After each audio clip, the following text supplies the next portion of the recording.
Growth doesn't start with more effort. It starts with understanding yourself.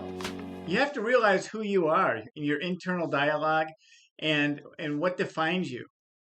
Defining your core values. We all have a certain set of beliefs and core values that we need to define. And if you haven't done that, if you've never sat down and really thought about what your core values look like, then it's so important to recognize what those core values are for yourself so that you can live by those core values. And no matter what happens, no matter what experiences that you're engaging with, you are always going to stick to those core values. It's like a report card that you're holding yourself accountable to. So for me, my core values, they are honesty, trustworthy, family, faith. And if anyone challenges those, for me personally, then that's where I find I end up having conflict, or I dismiss, a conversation entirely. And that could be an entire video by itself, because we have to, in our working experiences, in our professional and our personal lives, it's so important to be able to recognize who we are internally and how we want people to see us. Because at the end of the day, you can always say, well, I don't care what anybody thinks about me, but I guarantee you one thing is absolutely 100% true. You care about what people think about you, and you care about those that are closest to you, how they feel about you, and the stories that people are telling about you. So it's human nature to feel that way. It's human nature to want to be well liked and well received. So understanding yourself is really a baseline. It's a core value system that when you've created that it can be your guiding light throughout every single day, including from the way that you start the day to the way that you finish the day and everything that happens in between, all the interactions that you have and all the people that you engage with on a day-to-day basis. So, but when you understand how you think, react, and decide, progress, it becomes intentional instead of accidental. Clarity replaces confusion. Direction replaces frustration.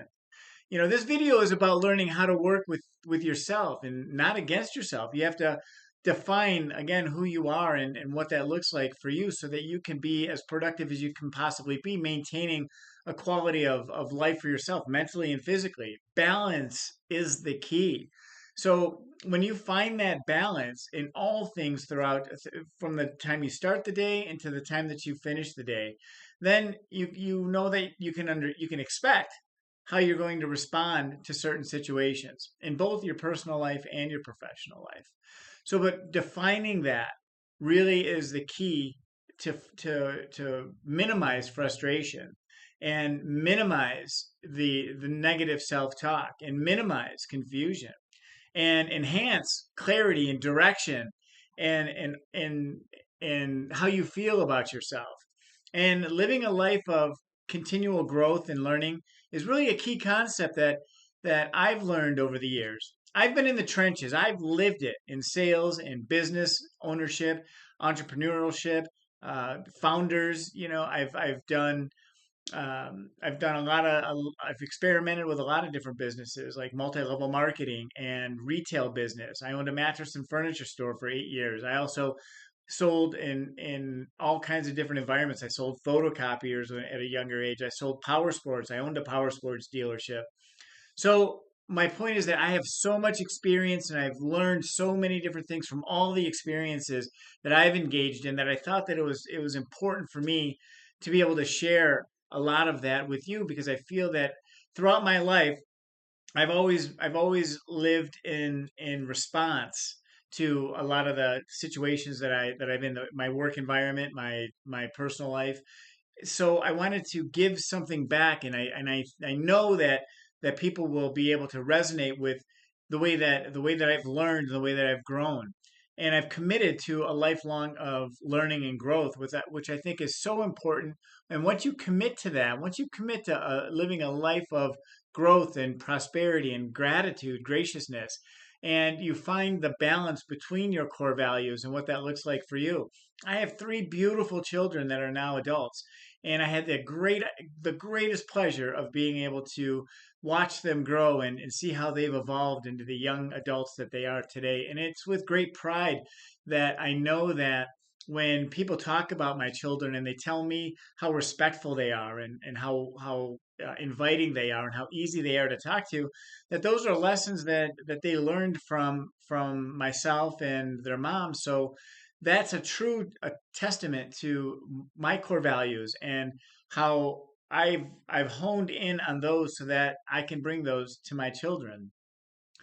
And in my professional life, one of the things that, many people, they move through life reacting instead of choosing. We're responsive reactionary. So we respond to stimuli, we respond to reaction, and we react to different events and different situations.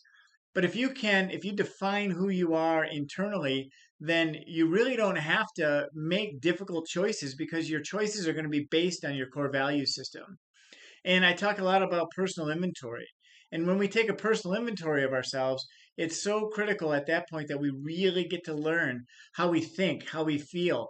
We decide that we learn from experience what our triggers are, what our emotional triggers are, how we felt in certain situations and why did we feel that way. Once we do that exploratory search, then we can really hone in on how we're going to react throughout the day. And it's so important in sales because we're working with so many different personalities throughout the day that we instead of reacting, we can be on autopilot. How wouldn't that be nice if no matter who the person was, no matter what their personality was, is that if they were to tell us that whether they want to wait on making a purchase decision or whether the price is too high or whatever the objection looks like, that we have an automatic response that's going to be warming and welcoming. And if we can treat every single person that we interact with the way that we want to be treated, which we have to define. We have to define how we want to be treated so that when we're working with other people, that we can treat them how we want to be treated. It's the golden rule, right? Treat those as you want to be treated and love everyone. If you can love everyone, they will feel that. I was actually in a store the other day and I had somebody that came up to me unexpectedly. I'm in my gym clothes, for goodness sake. And I just walked out of the store and this nice lady, she says to me, she says, what sports do you play? And I had to giggle just like that. And I was like, well, currently, all my life I played soccer, right? Which is true. And then she says, "You've got a fantastic body." And again, I'm giggling because I don't receive those type of compliments actually hardly ever. But really, it's almost embarrassing for me. But I just turned to her and I said, "Wow, that is the sweetest thing anybody has said to me in a long time. I really appreciate that. And you look pretty great yourself." So I gave it back to her too. So, those type of things is treat people how you want to be treated because that you'll put a smile on their faces. And in this case, it was so unexpected, but so appreciated. And again, I was in my workout clothes and I certainly didn't expect anything like that, you know. So, habits run quietly in the background. So like learning and growing and creating habits, if we're continually practicing and creating habits, those are our subconscious. That's how we're going to respond to different situations. And if we can keep those, if we can hold on to the positive habits and expel the negative habits, or at least recognize when they show up so that we can stop, pause, and then change the directive, change the direction of the conversation to a positive, more rewarding conversation. We're emotional beings. Everyone is. So, we react emotionally. And, oftentimes we're not aware of what the outcome is going to look like, but awareness kicks in, so it's so important to be able to recognize that emotional reactions happen before awareness ever kicks in. So, start our days the same every single day so that we can prepare ourselves for gratitude and a positive start to the day. I wake up every single morning and I put my feet firmly on the floor and I recite 4 or 5 things that I'm grateful for. And it's usually about health and I'm thankful for faith and I'm thankful for my children. So all the things that I talked about in terms of my core value, I'm very grateful for. The fact that I'm breathing the air that I'm breathing, the ability to be able to get up and create new relationships with people, and the ability to be able to recognize open doors when they show up, and not be fearful of those open doors and take advantage of opportunities. So if we start our day every single day with something positive like that, then we're setting our day to be able to be responsive to positive things that are going to be showing up. So, and this isn't a flaw. It's human nature to respond and be aware of all the negativity that shows up from day to day. We typically will hold on to negative experiences and negative conversations.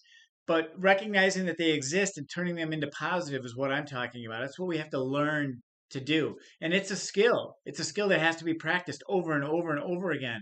And that's how you create a positive mental state. You create positivity by practicing positivity, right? So when you slow down and notice your reactions, you regain control. Awareness, it turns automatic behavior into intentional behavior.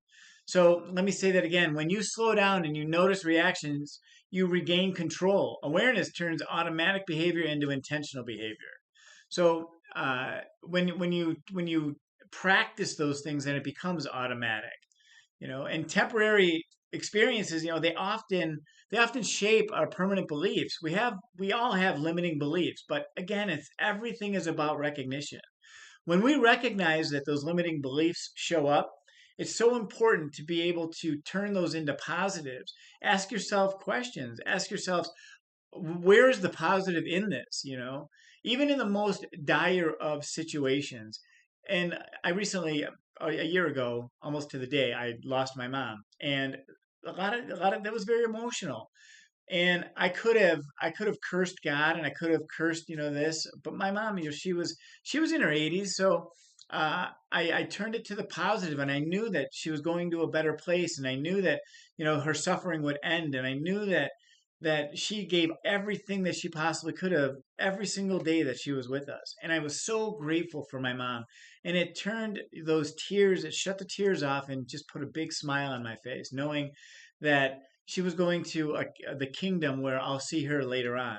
And I knew that, she'll be with my family too. So we have to realize that negative experiences are something that we have to learn to grow and turn into positive.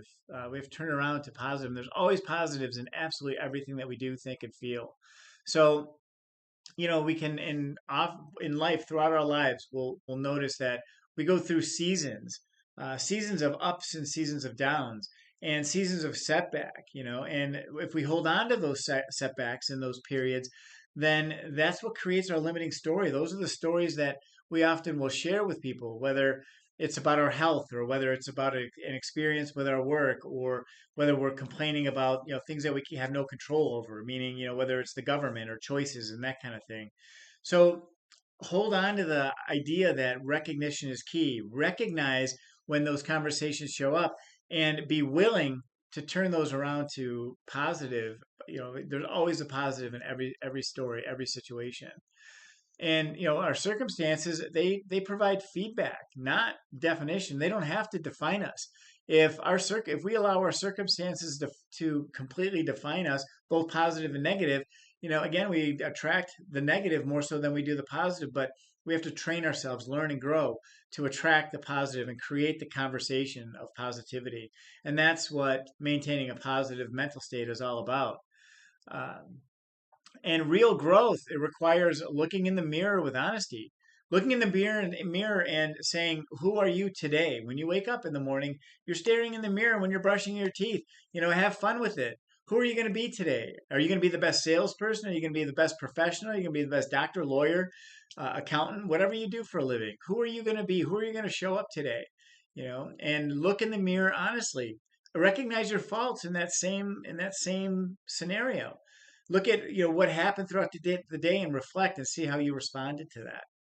So everything can be reframed. Self-reflection, it isn't criticism, it's leadership. Recognition is the key to all things, but you have to recognize first. So I will leave you with that, and I look forward to working with you. Leave any comments or suggestions, and let's get a conversation started. My name is Danny Martin. You can find me at Danny Martin Success. Have a great day.